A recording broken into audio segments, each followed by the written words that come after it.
నమస్కారం city news తెలుగుకి స్వాగతం.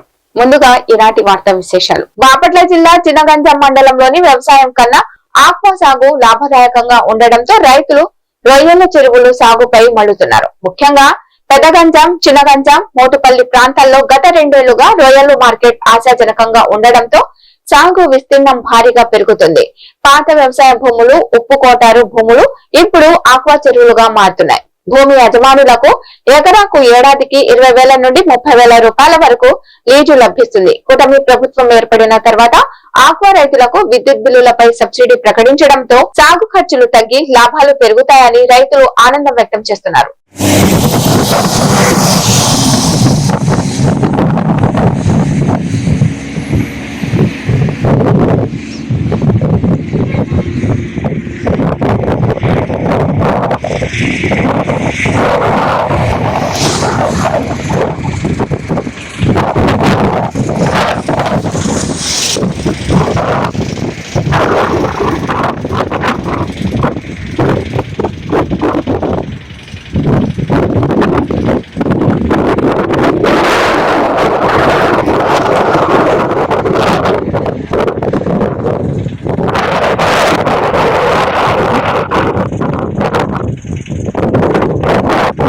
అమృతలూరు మండలం పరిషత్ 2025-2026 ఆర్థిక సంవత్సరపు సాంవత్సరిక లెక్కలు మండల పరిషత్ సర్వసభ్య సమావేశంలో ఏకగ్రీవంగా తీర్మానించారు. మండల కేంద్ర అమృతలూరు మండల సర్వసభ్య సమావేశంలో ఎంపీపీ రాపర్ల నరేంద్ర కుమార్ అధ్యక్షతన మండల పరిషత్ కార్యాలయంలో జరిగింది. ఈ సమావేశంలో 2025 ఆర్థిక సంవత్సరానికి 3,82,04,049 రూపాయలు బడ్జెట్ ను ఆమోదించారు. ఇందులో 2,33,04,439 రూపాయలు ఖర్చుగా చూపారు. 2025-26 ఆర్థిక సంవత్సరానికి ముగింపు నిల్వగా 1,48,09,110 రూపాయలు చూపారు. ఈ సందర్భంగా ఎంపీపీ మాట్లాడుతూ మండల గ్రామాల్లో ఎక్కడ తాగునీటి సమస్య తలెత్తకుండా ఆర్డబ్ల్యూఎస్ అధికారులు, గ్రామ పంచాయతీ సిబ్బంది సమన్వయంతో పనిచేసి ప్రజలకు త్రాగునీరు సక్రమంగా సర్కులర్ అయ్యేలా చర్యలు చేపట్టాలని అన్నారు.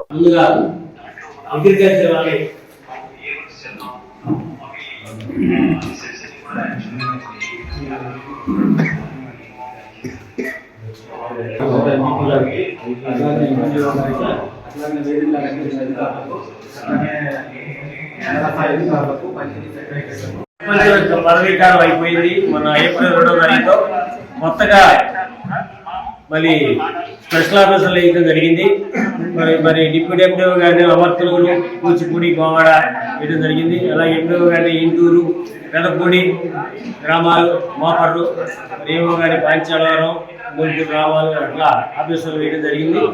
మరి నాకు తెలిసి మరి బ్రహ్మాండంగా ఆఫీసర్లు పాలన కూడా మరి సర్పంచ్లాగా బ్రహ్మాండంగా జరుగుతుంది అనుకుంటాను. ఎందుకంటే వాళ్ళకి అనుభవం ఉంది కాబట్టి చక్కగా పని చేయడానికి వీళ్ళు సౌలభ్యం ఉంటుంది. మరి ఎక్కువ దృష్టి పెట్టాల్సింది ఏంటంటే వేసవికాలం ఇప్పుడు వాటర్ సమస్య వ్యక్తి. ఎందుకంటే కాంచాలవరం, పేపర్లు ఇటువంటి గ్రామాల్లో కొంచెం వాటర్ సమస్య ఎక్కువ ఉంటుంది. కొంచెం ఆ 2 విలేజ్ల మీద మన మండలంలో ఆ 2 విలేజ్ల మీద కాన్సన్ట్రేషన్ చేసి కొద్దిగా ఫెడరల్ బెడ్స్ పనిచేసినట్టుగా ఆర్డబ్ల్యూఎస్ వాళ్ళు వాడుతూ ఉన్నాం. అంతేగాని ఇరిగేషన్ కానీ, డ్రైనేజ్ కానీ ఎందుకంటే ఇప్పుడు మురుక్కాలంలో ఎస్టిమేట్ వేసి మరి టెండర్ చూపించి అది త్వరితగతిన మురుక్కాలను కనుక తీసినట్టయితే డ్రైనేజ్ వర్కర్స్ పెట్టగారు అమర్తలూరు డ్రైన్ కింద యూటీ ఉందండి, అండర్ డ్రైన్ తూములు ఉన్నాయి. Amarthaluru drain LG channel irrigation కింద తూములు వెళ్తాయండి. ఆ తూములు పగలు పట్టడం వలన ఇరిగేషన్ నీళ్ళన్నీ డ్రైనేజ్కి వెళ్ళి ఎదుగుతాయి నీళ్ళు. అది ఒక్క చిన్న రిపేర్ అండి. అవసరం సొంత డబ్బులు పెట్టని చేపిస్తాను మీరు దగ్గరుంటే. అది ఎంతో కాదు 10,000. ఇది తూములు పగలు కొట్టారండి. అది నీళ్ళ కోసం తూములు పగలు కొట్టారు వెనక డ్రైనేజ్ పడుతుంది. ఆ డ్రైనేజ్ నీళ్ళు ఎదుగుతా ఉంటాయి. నీళ్ళు వాటర్ గద్ద పెట్టారు. అదే కదా ఐదు చాలు. అది కొంచెం చేసినట్టే నీట్గా వెళ్ళిపోతాయి నీళ్ళు. దానివల్ల ఏంటంటే అది తూము అంతా కూడిపోయిందండి. దాన్ని కూడికి తీయడం ఎట్లా అంటే తూము కూడిపోయింది. దాని మిషన్ పెట్టారు తీర్చండి. అంటే ఏ గారు ఏదో చెరువులు మన ఎండో గారు చెరువుకి అని ఉద్యోగం వచ్చింది కాబట్టి ఎక్కడెక్కడో వేసవి కాలంలో వృద్ధులు చంటి పిల్లల ఆరోగ్యం పట్ల అవగాహన కలిగి ఉండాలని కర్లపాలెం సిహెచ్ఓ సైనా మేఘన అన్నారు. శుక్రవారం కర్లపాలెం మండలంలోని దిండివారిపాలెం గ్రామంలో ఆరోగ్యం పట్ల అవగాహన వైద్య సిబ్బంది కల్పించారు. ఈ సందర్భంగా ఆమె మాట్లాడుతూ వేసవిలో నీరసం అనిపిస్తే ఓఆర్ఎస్ ప్యాకెట్లను ఉపయోగించుకోవాలని తెలిపారు. ఈ కార్యక్రమంలో స్థానిక అంగన్వాడీ కార్యకర్తలు, ఆశా కార్యకర్తలు తదితరులు పాల్గొన్నారు. ఏదైనా ఇతర ఆరోగ్య సమస్యలు థైరాయిడ్ అట్లాంటివి ఉన్నవాళ్ళు వెళ్ళకూడదు, ఎండకి వెళ్ళకూడదు. మధ్యాహ్నం 12 నుంచి 3 వరకు బయటికి వెళ్ళకండి. ఇంకొకటి ఏమైనా పని ఉంటే గొడుగు కానీ లేదంటే కాటన్ దుస్తులు ధరించి బయటికి వెళ్ళండి. నెక్స్ట్ మీకెవరికైనా వడదెబ్బ తగిలి మోషన్స్ అవ్వడం అలాంటివి అయితే 2 లేదా 4 సార్లు కంటే ఎక్కువ మోషన్స్ అయితే మా దగ్గర బిళ్ళలు ఉంటాయి, ఇస్తాం. 4 నుంచి విరోచనాలు అయితే కనుక మీరు కర్లపాలెం కానీ బాపట్ల కానీ వెళ్ళాలి, సరేనా? అదే పనిగా 2 రోజులు 3 రోజులు మా దగ్గర బిళ్ళలు తీసుకుంటే లోపల ఉన్న ఎలక్ట్రోలైట్స్ అంటే షుగర్ కానీ ఉప్పు శాతం కానీ శరీరంలో తగ్గిపోతూ ఉంటుంది. అప్పుడు మేము కూడా ఏం చేయలేము. ఇక్కడ మా దగ్గర కూడా ఎక్కువ ఏమి ఉండవు. మీరు బాపట్ల కానీ కర్లపాలెం కానీ వెళ్తే వాళ్ళు తగిన వైద్యం అందిస్తారు. ఇంకోటి, మీరు పనికి వెళ్ళాలి తప్పనిసరిగా ఎండాకాలంలో అనుకుంటే ఇలాంటివి 2 ప్యాకెట్లు మీ దగ్గర పెట్టుకోండి. 1 లీటర్ డబ్బాలో 1 ప్యాకెట్ కలుపుకోండి. గోరువెచ్చని కలుపుకొని తీసుకెళ్ళండి పనికి వెళ్ళేటప్పుడు. మరుసటి రోజుకి ఉంచుకోవద్దు. పొద్దున్న 9ంటికి కలిపితే సాయంత్రం 6 తాగేయండి. మరుసటి రోజు ఉంచుకోవద్దు. 9ంటికి కలిపారా 6 తాగేయండి. ఇక ఉంచుకోవద్దు. ఈ ప్యాకెట్లు లేవు, అప్పుడు ఏం చేయాలి? ఈ ప్యాకెట్లు మీ దగ్గర లేవు, ఏం చేస్తారు? ఏం చేయలేదా?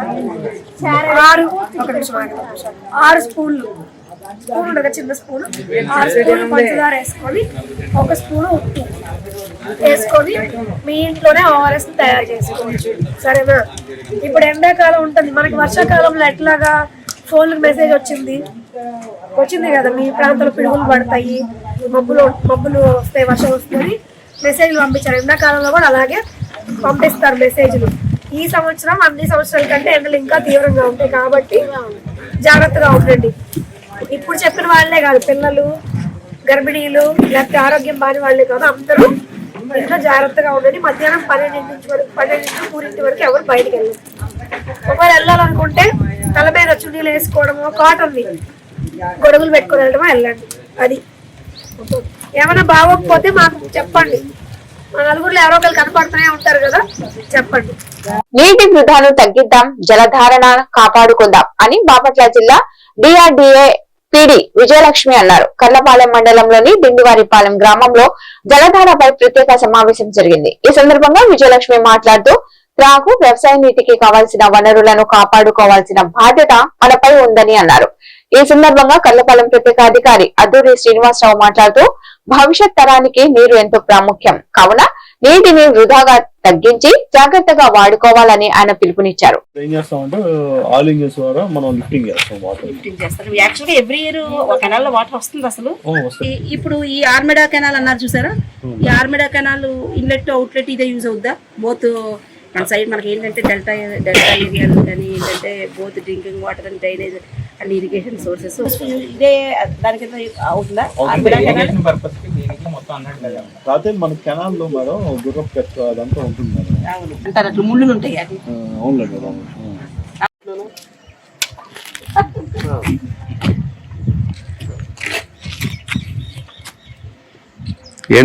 ఏం చెప్పట్లేదు.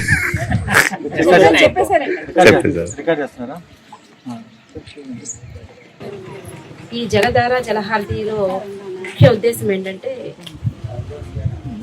వాటర్ స్టాగ్నేషన్ అనేది గ్రామాల్లో చేసి త్రాగునీరు కానీ సాగునీరు కానీ మరి ఎటువంటి ఇబ్బంది లేకుండా మనం ప్రజలకు అందించాలి అంటే భూగర్భ జలాలన్నీ కూడా ఇంకిపోకుండా నిలుపుదల చేయాలి. ఇంజనీరింగ్ అసిస్టెంట్ గారు చెప్పినట్టుగా 3 అడుగుల నుంచి 6 అడుగుల లోపుగా 6 మీటర్ల లోపుగా 3 మీటర్ల నుంచి 6 మీటర్ల లోపుగా ఉండడానికి చర్యలు తీసుకోవాలి. మనం ఈ చర్యలు తీసుకోవాలి అంటే ఖచ్చితంగా డిస్ట్రిబ్యూటరీ సిస్టంలో ఏంటంటే ఉన్న నీటిని ఫీల్డ్కి రైతులకి మనం అందజేసి సర్ఫేస్ వాటర్ని భూమి మీద ఉన్న వాటర్ని మనం యూటిలైజేషన్ చేసేస్తాము. ఎప్పుడు వస్తే వాటిని డిక్లరేషన్ చేసి దాని ద్వారా పంటలు పండించుకుని ప్రతిఫలాన్ని పొందుతూ ఉంటాము. సాగునీటికి సంబంధించి మనము ఏదైతే ఇరిగేషన్ పర్పస్ యూజ్ చేస్తున్నామో, కానీ వచ్చిన దాన్ని యూటిలైజేషన్ చేసుకుంటూ వెళ్తున్నప్పటికీ మరి చెరువుల్లో వాటిల్లో నిలుపుదల చేయాలి అని అంటే ఖచ్చితంగా అందరూ కూడా మరి ఇక్కడ ఉన్న చెరువులు ఏ స్థాయిలో ఉన్నాయి, అవి మంచినీటికి సంబంధించిన చెరువులు కానీ లేదు సాగునీటికి సంబంధించిన ఉపయోగించే చెరువులు కానీ ఏ విధంగా ఉన్నాయనేది ఒకసారి మనం అసెస్ చేసుకుని ఈ 100 రోజుల ప్రణాళికలో ఇది ఒక మంచి అవకాశంగా గ్రామ పెద్దలు వచ్చారు, ఇక్కడికి బేసికర్స్ వచ్చారు, గ్రామ అధికారులు ఉన్నారు, irrigation department, agriculture and MPDO గారు, అదేవిధంగా మన ఆర్డబ్ల్యూఎస్ అధికారులు ఉన్నారు. సో మనము ఈ గ్రామానికి ఒక డీటెయిల్స్ మనం తీసుకున్నట్లయితే ఈ గ్రామంలో 11 హౌసెస్ ఉన్నాయి. ఈ గ్రామంలో మనకి రిక్వైర్మెంట్ ఏమొచ్చింది, గ్రామ పెద్దలందరూ ఇప్పుడు చర్చించగా ఒక చెరువు ఉంది, అది గత కొన్నేళ్లుగా ఊడిపోయి ఉన్నది, అది 8 ఎకరాలు ఉన్న చెరువు, దాన్ని డీసిల్టింగ్ చేస్తే బాగుంటుంది అనేది ఎక్స్ప్రెస్ చేశారు. ఇది 100% మనుషులతో చేయొచ్చు అనేది కూడా గుంటూరు జిల్లా పొన్నూరు కాంగ్రెస్ పార్టీ నాయకులు రాజీవ్ గాంధీ పంచాయతీరాజ్ సంఘటన జాతీయ అధ్యక్షులను కలిశారు.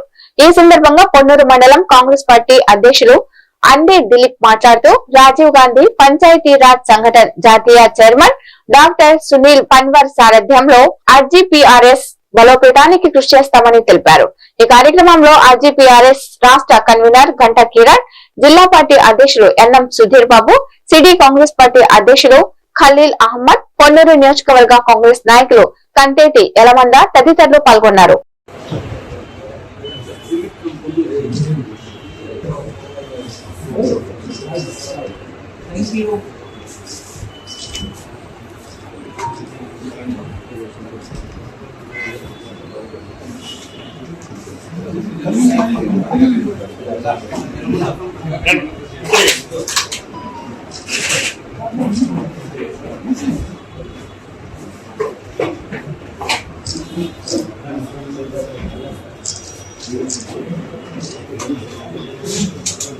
ప్రజా సమస్యలను ఎప్పటికప్పుడు పరిష్కరించే దిశగా కూటమి ప్రభుత్వం కృషి చేస్తుందని ఎమ్మెల్యే నక్క ఆనంద్ బాబు తెలియజేశారు.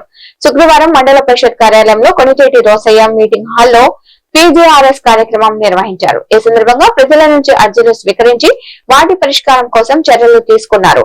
ఎమ్మెల్యే ఆనంద్ బాబు మాట్లాడుతూ కూటమి ప్రభుత్వం అధికారంలోకి వచ్చిన నాటి నుండి ప్రజా సమస్యలను పరిష్కరించే విధంగా పనిచేస్తుందని పార్టీ అధినేత చంద్రబాబు, మంత్రులు నారా లోకేష్, పవన్ కళ్యాణ్లు అదే రీతిలో ఎమ్మెల్యే కూడా నియోజకవర్గంలో మండలాల వారీగా పీజీఆర్ఎస్ కార్యక్రమాన్ని అమలు చేయడం జరుగుతుందని అన్నారు.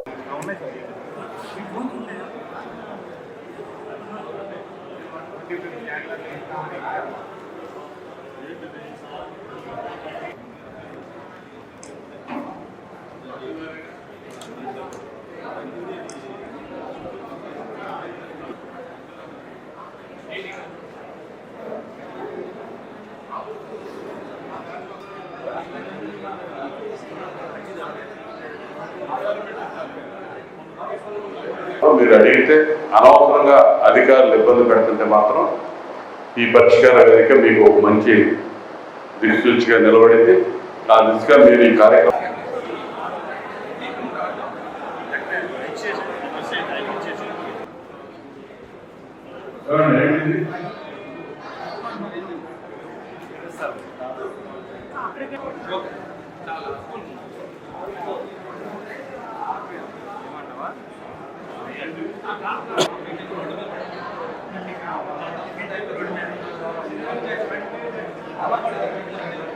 నారా లోకేష్ గారు తెలుగుదేశం పార్టీ కేంద్ర కార్యాలయం రెగ్యులర్ గా నిర్వహిస్తూ ఉన్నారు.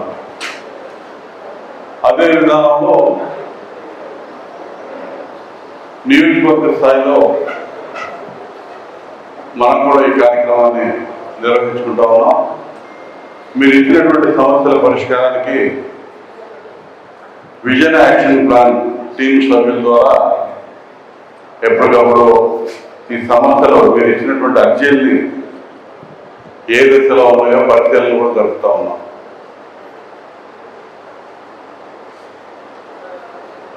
ఇటీవల ఒక వారం క్రితం గౌరవ ముఖ్యమంత్రి చంద్రబాబు నాయుడు గారు కూడా మన నియోజకవర్గంలోకి రావడం, ఆ తదుపరి జిల్లా సమీక్ష ఎమ్మెల్యేలతో జిల్లా అధికారులతో నిర్వహించారు 2వ రోజులో. అక్కడ కూడా మన దగ్గర జరుగుతున్నటువంటి ప్రజా సమస్యల పరిష్కార వేదిక పట్ల సంతృప్తి వ్యక్తం చేసినటువంటి పరిస్థితి మీ దృష్టికి తీసుకొస్తా ఉన్నాం. ఈ కార్యక్రమాన్ని విస్తృతంగా వినియోగించుకోండి. దీని ద్వారా సమస్యల పరిష్కారం చేసుకోవడానికి ఒక మంచి మార్గం మీకు వచ్చిందని మీకు నేను తెలియజేస్తున్నాను. మీరందరూ కూడా దీన్ని సద్వినియోగం చేసుకోమని చెప్పి బాపట్ల జిల్లా ఎస్పీ ఆదేశాల మేరకు రోడ్డు ప్రమాదాల నివారణ లక్ష్యంగా వేటపాలెం మండలంలో శిరోరక్ష ప్రాణరక్ష కార్యక్రమాన్ని ఘనంగా నిర్వహించారు. చీరాల డిఎస్పీ పర్యవేక్షణలో వేటపాలెం ఎస్ఐ మరియు పోలీస్ సిబ్బంది ఆధ్వర్యంలో ఈ కార్యక్రమం జరిగింది. సుమారు 40 ఆటోలతో పట్టణ ప్రధాన వీధుల్లో భారీ ర్యాలీని నిర్వహించి ప్రజలకు అవగాహన కల్పించారు. ద్విచక్ర వాహనదారులు తప్పనిసరిగా హెల్మెట్ ధరించాలనే నినాదంతో రూపొందించిన శిరోరక్ష ప్రాణరక్ష వాల్ పోస్టర్లను ఆటోలకు మరియు బస్సులకు అంటించారు.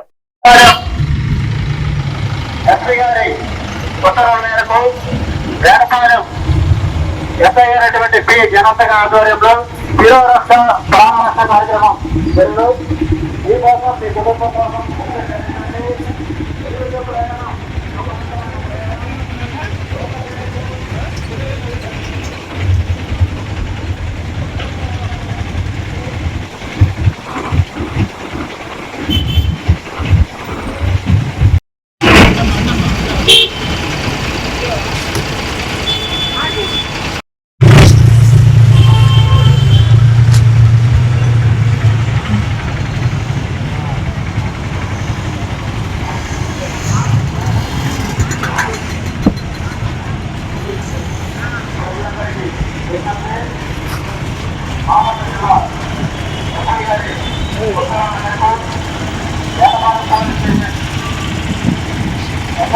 ఇంటి భోజనంతోనే ఆరోగ్యం అని నర్సరావుపేట సహాయ సిడిపిఓ మాణిక్యరావు అన్నారు. రొంపిచెర్ల గోగులపాడు అంగన్వాడీ కేంద్రాల్లో శుక్రవారం నిర్వహించిన పోషణ పక్వాడా కార్యక్రమంలో ఆయన పాల్గొని మాట్లాడుతూ ప్యాకెట్లలోని నిల్వ ఉండే రోడ్డు పక్కన విక్రయించే ఆహారంతో అనారోగ్య సమస్యలు వస్తాయని అన్నారు. పిల్లల ఎదుగుదలకు పోషకాహారం ఎంతో తోడ్పడుతుందని అన్నారు. గర్భిణీలు బాలింతలకు తొలుత ఫుడ్ పై ఇంటి వంట ఆహార ప్రాముఖ్యతపై అవగాహన కల్పించారు. ఈ కార్యక్రమంలో అంగన్వాడీ సూపర్వైజర్ కుమారి మరియు అంగన్వాడీ టీచర్లు తదితరులు పాల్గొన్నారు. ఫస్ట్ నమోదు అవ్వని వెంటనే కూడాను వాళ్ళకి మనం ఇచ్చే ఎంసీపీ కార్డు ద్వారా ఇక్కడికి వచ్చి రిజిస్ట్రేషన్ చేసుకుని ఆ రిజిస్ట్రేషన్ చేసుకున్న అది రాని సామాన్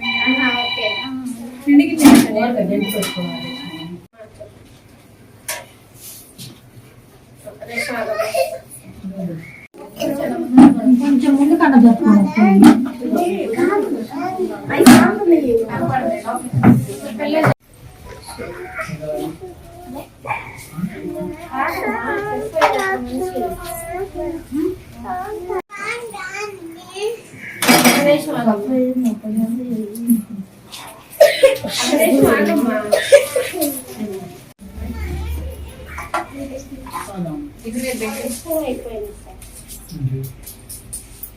పోషణ పక్వాడా ఈ నెల 9వ తేదీ నుండి 23వ తేదీ వరకు కేంద్ర ప్రభుత్వం రాష్ట్ర ప్రభుత్వాలు సంయుక్తంగా మన మహిళా శిశు సంక్షేమ శాఖ, line departments, various health department and Panchayati Raj వివిధ శాఖల సమన్వయంతో ప్రజల్ని ఆహారం పట్ల, పౌష్టికాహారం పట్ల అవగాహన కలిగించే కార్యక్రమాన్ని చాలా ప్రతిష్టాత్మకంగా మన ప్రభుత్వం తీసుకోవడం జరిగింది.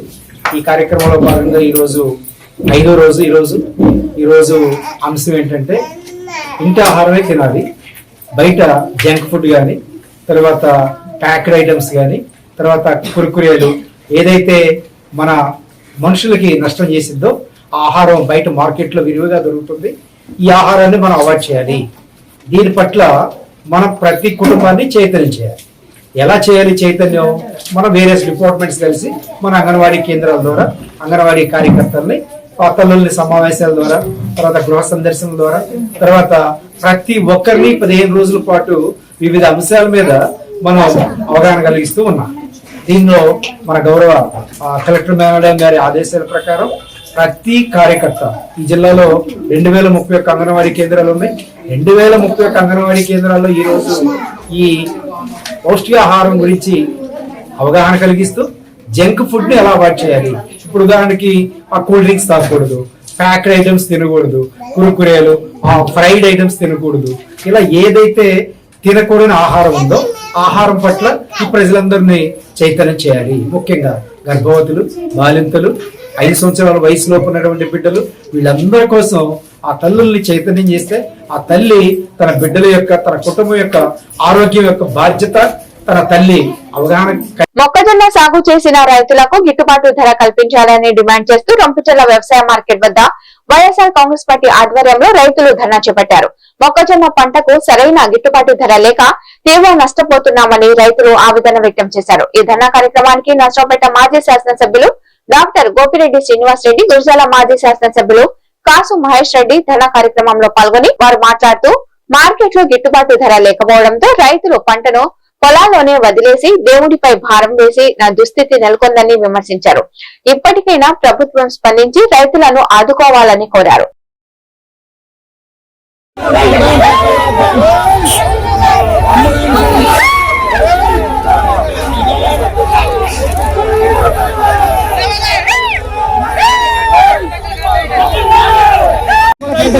అర్థం చేసుకోండి సార్, మీరు ఎటువంటి పర్మిషన్ మా దగ్గరికి రాలేదు సార్, మీరు ఎటువంటి పర్మిషన్ పోలీస్ వారి దగ్గరికి రాలేదు, మీరు అప్లై చేయలేదు సార్. దయచేసి అర్థం చేసుకొని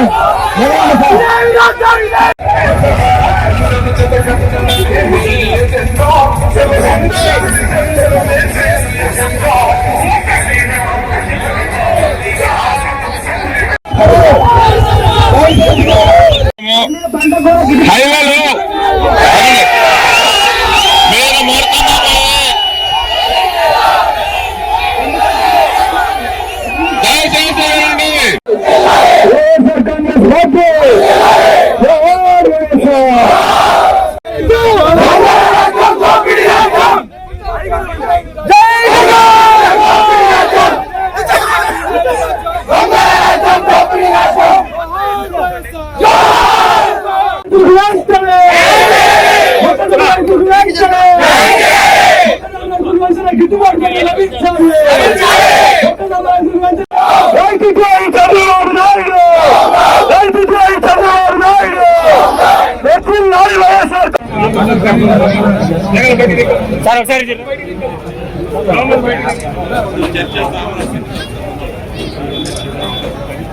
ఎమ్మెల్యేలు ఉన్నారు, విప్పులు ఉన్నారు, ఎందుకు ఏం చేయడానికి చెప్పండి? ఏం మీ బాధ్యత లేదా? ఈ రోజు ఎమ్మెల్యేలు ఎంపీ పోయి చంద్రబాబు నాయుడు గారితో పోయి పోరాటం చేయలేరా రైతుల కొరకు? ఆ రైతుల్లో మీకు ఓట్లు వేసిన వాళ్ళు లేరా? 50% ఓట్లు వచ్చినాయని మరి గొప్పలు చెప్పుకునే తెలుగుదేశం నాయకులు ఏం చేస్తున్నారు? ఏసీ రూముల్లో కూర్చొని దందాలు చేసుకుంటున్నారు. వైన్ షాపుల్లో ఎంత వచ్చింది, గ్రానైట్ లో ఎంత వచ్చింది, మైనింగ్ లో ఎంత వచ్చిందని ఈ తెలుగుదేశం ఎమ్మెల్యేలు చేసుకుంటున్న పని తప్పితే రైతుల్ని పట్టించుకునే నాదుడే లేకుండా పోయాడు. అందుకే ప్రతిపక్షమైన బాధ్యత కలిగిన నాయకులు జగన్మోహన్ రెడ్డి గారి నాయకత్వంలో మండు టెండర్లో ఈ రోజు రైతుల కొరకు నిలబడ్డాం, పోరాటం చేస్తున్నాం. ఈ ప్రభుత్వానికి కనువిప్పు తేవాలి. ఇప్పుడేం ఎలక్షన్లు లేవు, ఇప్పుడేమి దాదాపు 3 ఏళ్లు పట్టింది మళ్ళీ ఈ ప్రభుత్వం పడిపోవడానికి. అయినా బాధ్యత కలిగిన నాయకులం కాబట్టి ప్రజల పక్షాన, రైతు కూలీల పక్షాన నిలబడి గిట్టుబాటు ధరకు ఈ పోరాటం చేస్తున్నాం. ఈ రోజు కూటమి ప్రభుత్వం వచ్చిన తర్వాత రైతు నడ్డి విరిచే కార్యక్రమం, రైతు పొలంలో కాకుండా నడి రోడ్డు ఎక్కే కార్యక్రమం. ముఖ్యంగా పల్నాడు జిల్లాలో దాదాపు 2 లక్షల ఎకరాల్లో మొక్కజొన్న పంట పండించారు. చంద్రబాబు నాయుడు చెప్పాడు ఆ రోజు, మీరు వరి వేసుకోవద్దు, ఇతర పంటలకు వెళ్ళాలి అని చెప్పి చంద్రబాబు నాయుడే స్వయంగా చెప్పడం వలనైతేనే ఇక్కడ వరి ధాన్యం పక్కన పెట్టి మొక్కజొన్న పండించే దాదాపు 2 లక్షల ఎకరాల్లో ఈ రోజు సాగు చేస్తే పల్నాడు జిల్లాలో యావత్ రాష్ట్రంలో 30 లక్షల టన్నులు ఈ రోజు ఈ యొక్క మొక్కజొన్న ఉత్పత్తి రావడం జరిగింది. ఈ రోజు మొక్కజొన్న పండించడానికి వ్యవసాయానికి రైతుకి ఎకరానికి పెట్టుబడి 50,000 రూపాయలు, కౌలు మళ్ళీ ఒక 20,000, 70,000 రూపాయలు ఖర్చు అవుతుంది. మీరు 40 క్వింటాలు ఈ రోజు 1700 చొప్పున ఈ రోజు కొనుగోలు. ఈ వార్తలు ఇంతటితో సమాప్తం. నమస్కారం.